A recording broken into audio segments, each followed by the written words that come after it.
Hop. Et donc maintenant la dernière table ronde de la journée. J'appelle Anaïs Tasson qui va modérer cette table ronde. Anaïs. Voilà, donc j'appelle Laurent Vidal, cabinet avocat, avocat, vice-président de l'Institut de droit fondamental. J'appelle Christophe Rocky, augmented lawyer du Business School. Et j'appelle Léa, maître de Séraphin Légal. Merci. Merci. Je vais retirer ça d'ailleurs. Me revoilà, merci beaucoup de passer la main pour cette table ronde qui a été intitulée du Data Protection Officer au Digital Ethics Officer. Le Digital Ethics Officer, c'est donc le délégué à l'éthique du numérique pour un management éthique et juridique de l'IA. Moi, je suis très contente, ça fait plusieurs fois qu'on entend parler d'éthique là depuis cet après-midi, donc ça me montre qu'on est à peu près tous sur la même voie, sur la même longueur d'onde, en espérant que ce soit la bonne.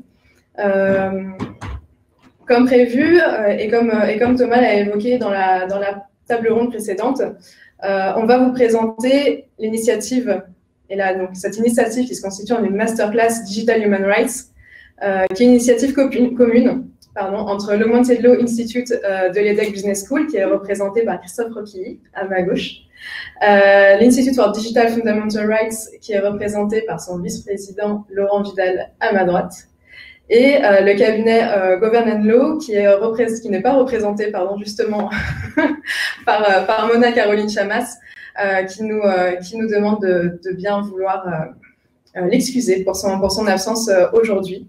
Elle aurait beaucoup aimé être là et Et je dirai un mot sur son cabinet à sa place tout à l'heure, en sa parole. Et il y a aussi, évidemment, comme partenaire, Séraphin Légal, qui est représenté par moi-même, mais aussi par Léa Gomez-Ongolix, qui est à ma très droite, à mon extrême droite.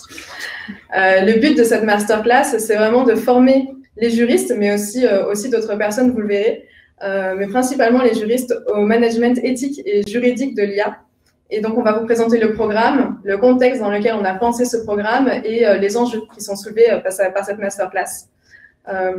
Pour cette masterclass, si vous voulez le faire maintenant, puisque vous avez très certainement, comme moi, une excellente connexion ici au -1, vous pouvez vous rendre sur le site du Juriste de Demain, donc juristededemain.com/masterclass-digital human rights, et vous trouverez plein d'informations, mais vous en aurez encore plus si vous écoutez cette table ronde et si vous y participez avec nous.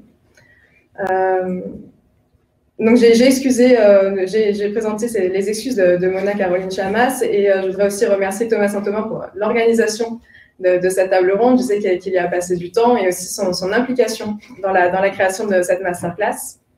Donc, je le disais, Léa, je fais des présentations rapides et vous me corrigez si jamais je mets une information. Léa, vous êtes DPO chez Séraphin Légal et je te vous vois puisque nous sommes dans une table ronde qui est très officielle. Voilà. Non, pendant le processus de recrutement aussi, je te vous voyez. Laurent, vous êtes enseignant-chercheur statutaire à l'Université Paris 1 de Panthéon-Sorbonne. Je vais essayer de rien oublier. Co-directeur du département de recherche Sorbonne, droit public et privé de l'économie au sein de l'Institut de recherche juridique de la Sorbonne, donc l'IRJS. Vous êtes également avocat associé au barreau de Paris, chez Publica Avocat, et consultant pour plusieurs organisations internationales. Aujourd'hui, vous intervenez en tant que vice-président de l'Institut des droits fondamentaux du numérique. Christophe, last but not least, vous êtes directeur de l'Augmented Law Institute donc, je le disais, de l'EDHEC Business School, et vous êtes également auteur et professeur de droit. Si je ne me trompe pas. Ça me semble bien. C'est pas mal? Ouais, ok, ouais, on peut commencer. Du coup, la table ronde s'intitule du DPO au DEO. Comment on est passé du DPO au DEO? En fait, on le disait dans la table ronde précédente, et on a entamé cette discussion, cette réflexion. Le DEO, c'est la suite logique du DPO. Le DPO, il met les organismes publics et privés en conformité avec le Règlement général pour la protection des données. Ce dont on s'est aperçu avec les acteurs qui se sont réunis autour de ce projet, de cette initiative commune qui est la Masterclass Digital Human Rights, c'est que le RGPD pouvait constituer une bonne base de bon sens et une base plutôt solide pour entamer des réflexions plus larges sur l'éthique du numérique. Quand on est DPO et qu'on met en conformité des organismes au Règlement général pour la protection des données, et quand on est un bon DPO, on essaye de faire en sorte que cette démarche de conformité, elle se transforme en levier d'innovation. Qu'on essaie de transformer ça en avantage concurrentiel pour les organismes privés, de mettre ça en avant, pour les organismes publics aussi. On ne va pas vraiment appeler ça un avantage concurrentiel, mais on va essayer de le montrer. Et on se rend compte qu'on entre vraiment beaucoup plus largement que dans le qu'avec le RGPD dans cette démarche d'éthique du numérique, d'un Internet souhaitable, d'un numérique souhaitable pour nous et pour les personnes qui nous entourent. Léa, je vais commencer par vous poser la première question. Vous êtes DPO, donc, avec moi au sein d'organismes publics et privés, chez Séraphin Légal. Comment vous appréhendez la question de l'éthique et du numérique dans vos missions et quelle place vous y accordez?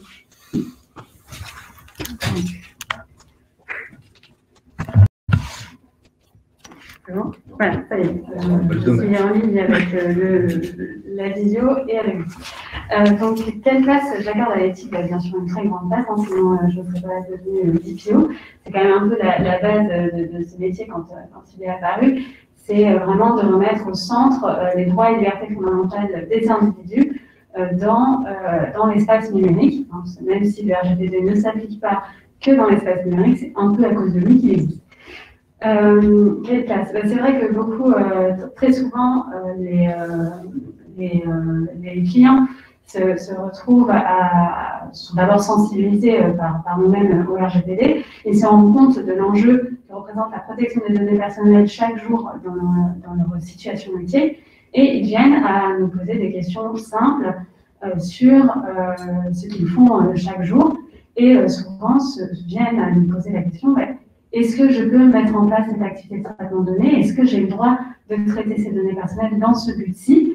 Tout en, par exemple, maintenant, ça peut être, voilà, je souhaite collecter de la donnée via un formulaire de recueil du consentement pour créer un espace utilisateur, mais en même temps, ces données-là que je souhaite également les utiliser pour, par la suite, je vais retirer ce masque, c'est nickel. Voilà, là, ce sera beaucoup plus agréable pour vous comme pour moi.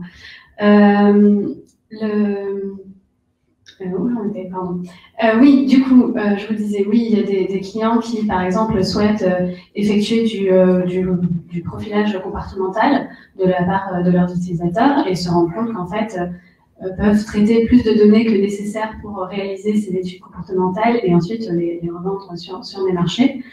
Et l'intérêt là, c'est que déjà, ils nous posent la question, parce qu'en tant que DPO externalisé, souvent, ça peut être le plus important, le nerf de la guerre, c'est de sensibiliser votre client pour qu'ensuite il ait la démarche lui-même de venir vous voir pour poser ses questions. Donc là, on se rend compte déjà qu'on est dans un step au-dessus au niveau de la sensibilisation des clients, qui se rendent compte que par eux-mêmes, en fait, que leur activité de traitement de données personnelles pose un problème pour la vie privée de leurs utilisateurs. Donc déjà, c'est génial. Mais là, nous, on arrive à un moment où le DPO, il peut lui dire que ce qu'il fait est légal, mais n'est pas moral. Et en fait, ce que recherche le client, là, c'est des solutions techniques qui vont plus loin que le RGPD pour respecter toujours la vie privée des utilisateurs. On parlait tout à l'heure du profilage et des activités de traitement, des prises de décision automatisées. Ce sont des pratiques qui sont totalement légales, qui peuvent totalement être mises en place, que le RGPD réglemente, mais au final n'interdit pas, alors qu'il y a des moments où éthiquement il devient compliqué de rendre acceptable de la pratique. Donc voilà, je ne sais pas si j'ai bien répondu à la question. C'était très clair, merci beaucoup. C'est vrai que du coup, grâce à votre intervention, on peut constater que d'autant plus avec le contexte de pandémie, de crise sanitaire qu'on traverse, avec l'application Stop Covid, on s'est posé beaucoup de questions sur le sort qui était réservé aux droits fondamentaux, sur la garantie qui allait être apportée aux droits et libertés fondamentaux des personnes concernées, notamment des citoyens, avec ce Covid. Mais on se posait déjà la question avant. En réalité, l'Institut des droits fondamentaux du numérique a été créé bien avant le Covid-19. Laurent Vidal, c'est vrai que pendant le Covid et avant le Covid, l'IDF Rights, qui est l'abréviation d'Institut, voilà, j'en perds mes mots, Institute for Digital and Fundamental Rights, a beaucoup produit, toujours avec l'accent, a beaucoup produit pendant la crise sanitaire, également en amont. Est-ce que vous pouvez nous en dire plus sur les buts qui sont poursuivis par l'Institut que vous vice-présidez, si c'est à peu près français, en tout cas on se comprend, et ainsi que les travaux qui ont été effectués pendant cette période? Merci. Alors, vous savez, Anaïs, en fait, pour tout vous dire, est trop modeste. Nous avons, en fait, durant les travaux de l'Institut, mais Jean-Marie Cavada, qui est champion, vous en dira plus tout à l'heure, pendant la pandémie, nous avons, avec Anaïs, élaboré un questionnaire, et avec Thomas, un questionnaire qui était destiné justement à prendre la mesure et la température des droits fondamentaux à cet égard. Et donc, la question qui s'est posée, comment peut-on mesurer précisément, je sais pas si, oui, Thomas, tu mets ça, je sais pas si c'est là, voilà, sur l'écran. Et donc, nous avons, alors, pourquoi je vous dis ça? C'est qu'en fait, la rédaction du questionnaire a été très, très complexe. On s'est aperçu qu'avec Anaïs, qu'à chaque fois qu'on avançait dans la formulation des questions, il y avait toujours un obstacle supplémentaire. Et donc, on a testé, en fait, le questionnaire auprès de praticiens, de médecins, de juristes, et on s'est aperçu que établir un questionnaire sur cette question, c'était par exemple, acceptez-vous d'être tracé, d'être suivi? Oui, non. De quelle manière? Quel type d'informations pouvez-vous, acceptez-vous que l'on puisse recueillir? Acceptez-vous que les informations fassent l'objet de ceci, de cela? Et en fait, on était parti pour travailler 3 jours et on s'est retrouvé à peu près à 15 ou 3 semaines avec Anaïs à travailler sur ces sujets, sur un questionnaire qui, à l'arrivée, était tout à fait correct. Mais il se trouve qu'une de mes amies qui était chercheuse à l'INSERM, elle dit, écoute Laurent, c'est très bien, mais tu vois, tu as oublié ça, ça, ça et ça. Donc le questionnaire n'était pas mauvais. Mais c'est pour vous dire qu'en réalité, ce sont des questions extrêmement complexes et qui donnent justement du fil à retordre quand vous voulez poser les questions correctement. Alors, Jean-Marie Cavada en parlera plus tard. Le but de l'Institut, c'est précisément de travailler sur ces questions de droits fondamentaux. Alors, pas seulement les droits fondamentaux, c'est aussi en fait, l'Institut fonctionne sur 2 pieds. D'abord, vis-à-vis des personnes et vis-à-vis des entreprises. D'abord, savoir quels sont les droits fondamentaux des personnes dans cette ère numérique. Je crois que c'est le... Tu montres le questionnaire, Thomas, c'est ça? Voilà. Donc, première question, les droits fondamentaux à l'endroit des personnes. Et puis aussi la sphère de l'économie, parce qu'on sait très bien qu'on ne peut pas promouvoir les droits fondamentaux sans, en même temps, bien sûr, permettre à l'économie de se développer de manière vertueuse. C'est ce qu'on a évoqué tout à l'heure avec Philippe. Voilà. Ça, c'est la première chose. Alors, je voudrais quand même vous dire quelque chose, parce que j'ai commencé à entendre un petit son qui se distille petit à petit depuis ce matin. Léa parlait tout à l'heure de... On peut avoir quelque chose de légal, mais qui ne soit pas éthique. Alors, petite chose quand même. D'abord, l'éthique n'est pas la morale, vous le savez. Ce sont 2 choses très différentes. Je vous renvoie notamment, il y a beaucoup d'écrits sur le sujet, mais parmi les derniers auteurs, lisez Paul Ricoeur, qui a beaucoup parlé, écrit sur la différence entre l'éthique et la morale. Puis comme il y a des juristes ici, vous vous souvenez sûrement de vos cours de 2e ou de 3e année sur l'histoire et la théorie du droit, c'est que quand même, on a parlé beaucoup de positivisme. Mais enfin, je veux dire, le droit, ça n'est pas que le positivisme. Moi, je dis toujours à mes étudiants, ne soyez pas focalisés sur le dernier arrêt du Conseil d'État de la Cour de cassation. Ça, c'est très bien, mais ça n'est pas suffisant. Et vous savez qu'il y a un spectre chez les juristes qui va du strict positivisme jusqu'au juste naturalisme. Et quand on est juste naturaliste, on considère qu'il y a des grandes constantes, d'accord, dans l'histoire du droit, soit comme des constantes physiques quasiment, qui font que, en réalité, eh bien, le droit, derrière le droit, il y a un substrat. Alors, qui peut être éthique, qui peut être moral, et d'ailleurs, quand vous regardez bien, à de nombreux égards, le droit rejoint l'éthique, à tout le moins, et parfois la morale. D'accord? Même si ce sont 2 choses différentes, le droit est une norme, l'éthique est une autre forme de norme, la morale est une autre forme de norme. La norme juridique, à certains égards, rejoint la norme éthique ou morale. Et quand on est plutôt juste naturaliste, on considère que derrière le droit, il y a nécessairement quelque chose qui ressortit, comme on dit, de l'ordre ou de l'ordre de la morale ou de l'éthique, même si ça n'est pas toujours la même chose. Ça, c'était une petite distinction. Et c'est pour ça que si j'entends quelqu'un me dire, mais vous comprenez, vous voulez, avec l'Institut des droits fondamentaux, élaborer, et on a commencé à y travailler avec Thomas, à une charte fondamentale du numérique, mais de manière internationale, moi, je n'ai pas de problème à considérer que, eh bien, ce que nous allons écrire sera aisément déclinable dans chaque entreprise, dans chaque entité, parce que je crois qu'il y a un substrat fondamental que l'on peut décliner, bien sûr, au cas par cas, mais je n'ai pas, si vous voulez, je ne vois pas d'obstacle particulier à travailler sur une charte qui soit vraiment très précise et qui puisse être déclinée. Et à cet égard, j'en reviendrai tout à l'heure, Mais là aussi, quand vous discutez avec des gens, des juges de la Cour européenne des droits de l'homme, voire des conseillers d'État qui sont spécialisés sur ces questions, ils me disent, mais Laurent, en fait, nous considérons que nous avons déjà des outils juridiques pour adapter et que les concepts, et moi j'en reviendrai tout à l'heure, des concepts juridiques qui servent déjà à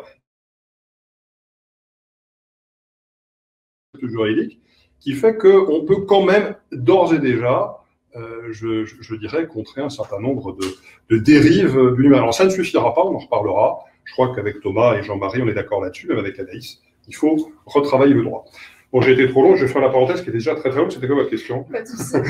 C'était quels sont les buts poursuivis par l'Institut et les travaux effectués justement. Alors, les travaux, ils sont déjà très nombreux. Jean-Marie a pris la parole à plusieurs égards. Nous avons envoyé avec Thomas, Jean-Marie et vous-même, avec Anaïs, le questionnaire aux parlementaires. Nous publions un certain nombre d'articles. Nous prenons position avec des position papers de la Commission européenne avec Colette Bouquer, notre secrétaire général, qui travaille avec Jean-Marie. Bon, Jean-Marie connaît parfaitement les institutions européennes. Donc, nous travaillons justement, si vous voulez, un travail de lobbying, d'influence, de diffusion de la doctrine. Ça, c'est très clair. Et encore une fois, pour promouvoir les droits fondamentaux des personnes, mais également voir comment le numérique s'articule avec le monde économique. Donc, c'est tout ça que nous faisons, lobbying, réflexion, bientôt formation et bien sûr, travail de doctrine. Merci beaucoup. Pardon, non, mais c'est vrai qu'il y avait des points qui étaient peut-être encore à éclaircir et qui, s'ils soulèvent des débats, seront débattus avec beaucoup de plaisir. C'est vrai, du coup, on a quand même cette vision commune, au moins entre nous. Avec cette formation-là, on essaie de dépasser le cadre strict de la loi pour tendre vers l'éthique, qui est la matière qui, selon nous, en tout cas, ou en tout cas peut-être selon moi, parce que du coup, je vais parler comme mon nom, nous permet, étude des matières, qui va nous permettre de remettre vraiment l'humain au cœur des innovations et au cœur des projets d'innovation numérique. C'est une vision a priori commune et qui est portée notamment par Mona Caroline Chamas. Je lui avais promis de dire un mot sur Govern and the Law vu son absence. Mona Caroline Chamas, si vous ne la connaissez pas, il faut absolument que vous la connaissiez. C'est une personnalité extraordinaire, elle est brillante et en plus de ça, elle a fondé un cabinet qui s'appelle Govern and the Law, qui est un cabinet international de grande renommée. Donc elle est avocate et directrice, au-delà d'être fondatrice, de l'intégrité au sein de ce cabinet. Son cabinet, en fait, pour le dire rapidement, il conseille les gouvernements et les entreprises du monde entier avec des focus justement sur les sujets compliance by design, better governance and integrity.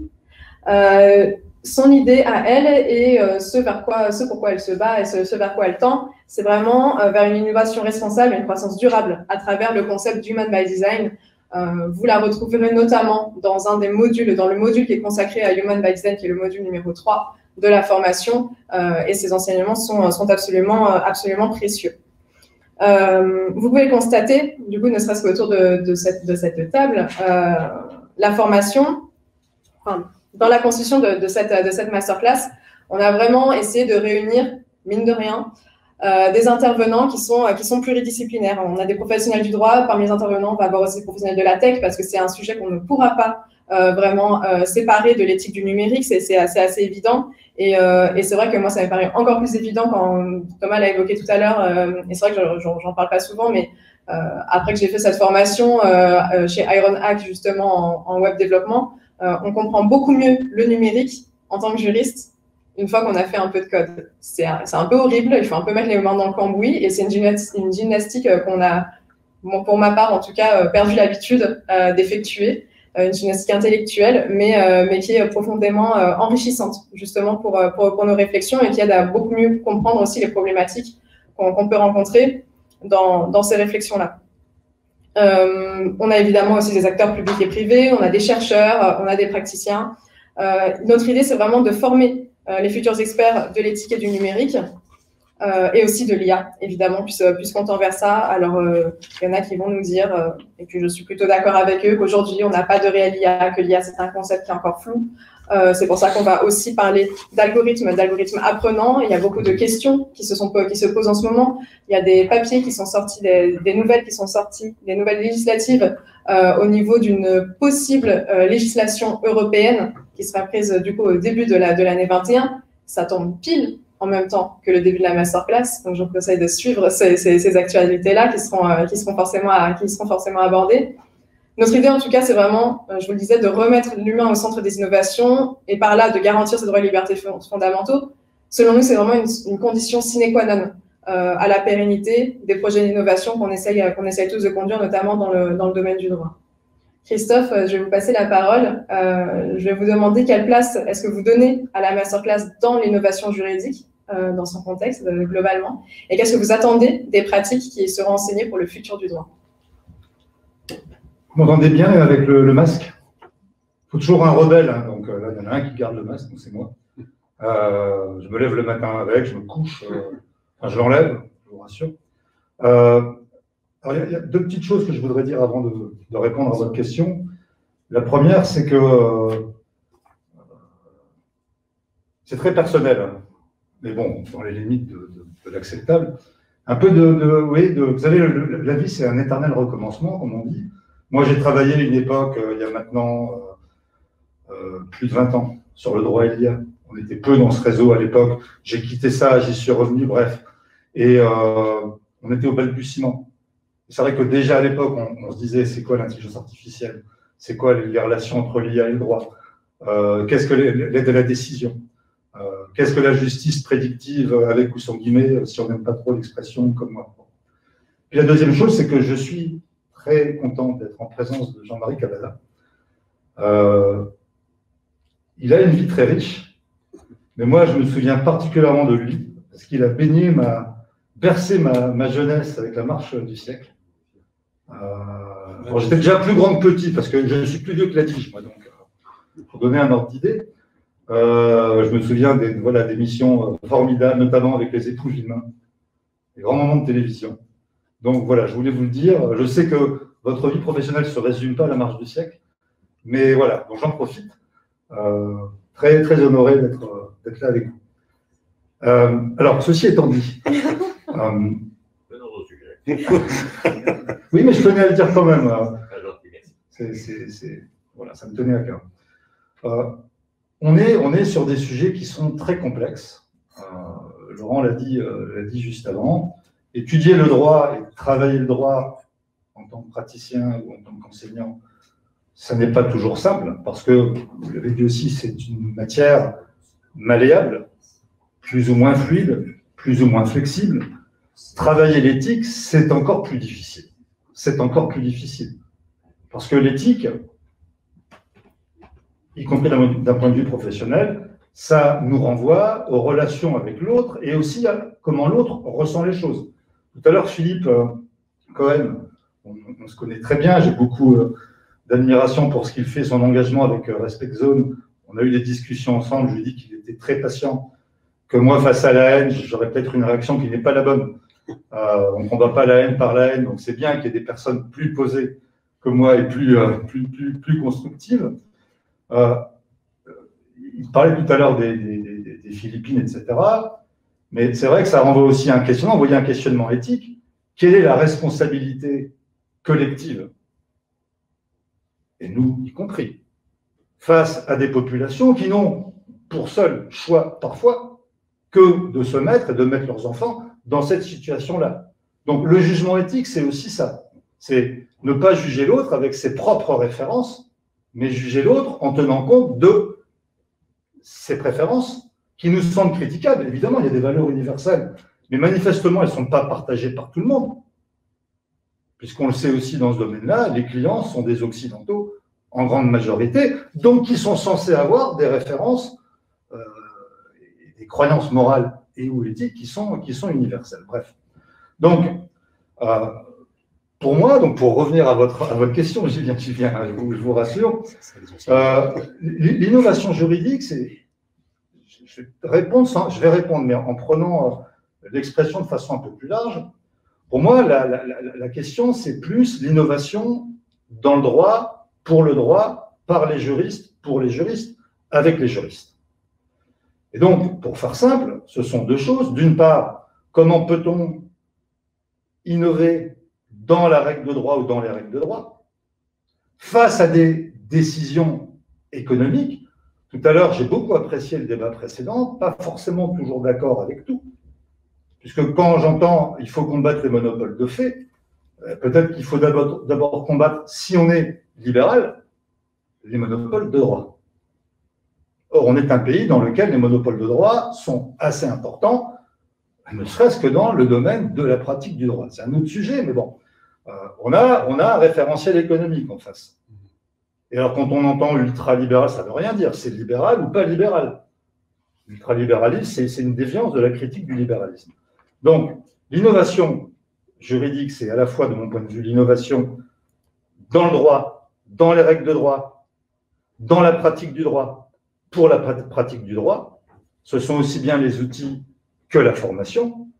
Et puis, au-delà de ça, et ça me semble encore plus important, c'est comment est-ce qu'on développe, dans la communauté des juristes au sens large, au sens large, quelle que soit la structure de pratique d'exercice du droit, une culture de l'innovation. Parce que l'innovation, c'est d'abord une culture. Et les entreprises ou les structures les plus innovantes sont les structures où on a développé une culture de l'innovation. Une culture de l'innovation, ça se construit avec plusieurs choses, avec des ingrédients, avec des ressources, avec des femmes, avec des hommes, avec des talents. C'est un état d'esprit. Donc, nous, ce qu'on souhaite, c'est que dans ces masterclass, et dans la manière où ces masterclass vont être abordées, et l'engagement que les uns et les autres vont y avoir, nous y compris bien évidemment au niveau de l'Augmented Law Institute, c'est qu'on favorise cette culture de l'innovation. Qu'on n'hésite pas à exercer un esprit critique. Je me souviens de discussions que j'ai avec Christophe Jamin, que je connais bien, qui a dirigé pendant longtemps l'école du droit de Sciences Po. On faisait le constat suivant, c'est que si on compare des juristes formés dans des pays comme la France et des juristes formés dans des pays d'Amérique du Nord, Canada, États-Unis, on constate généralement que les juristes français ont des compétences analytiques beaucoup plus fortes, mais leur esprit critique est moins bon. Donc, si on pouvait prendre le meilleur des deux mondes, sans paraphraser un rapport célèbre, pour créer le meilleur juriste augmenté possible, ça serait l'idéal. Autant le faire. Voilà. Merci beaucoup, Christophe, pour cette réponse toujours très complète, mais surtout très claire. Et je pense que c'est le plus important.